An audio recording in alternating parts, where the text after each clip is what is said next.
Ano ang pangalan mo, Mama? Ang pangalan ko ay Maria Corazon. Mama, ano ang hanap buhay mo at anong tuli? Hi, ako ang Mama Steven.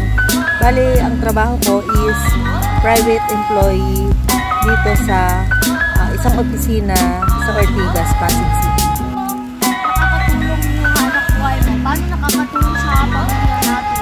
Pinapasok ko kasi isa siyang Japanese firm na puproduce kami ng mga building pero hindi dito kundi sa Japan. So parang ang nangyayari, pumapasok ang sales ng company namin dito sa Pilipinas na parang mga OFW na rin kami kahit nandito lang kami sa ating bansa.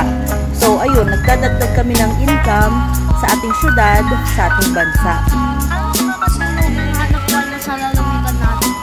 Paano din malakas? Bukod sa nakakatulong sa pamilya namin yung hanap buhay ko, ay nakakatulong din yun sa aming pamayanan, sa ating pamayanan dahil nagpapasok ito ng income sa ating lalawigan. Nakakatulong sa ating lalawigan dahil sa pamamagitan ng kinikita ng kumpanya, yung company ay nagbabayad ng taxes o buwis sa Pasig City, kung saan naman ay ginagamit itong sa mga proyekto ng Pasig. Papayo mo sa nag-aaral para ako?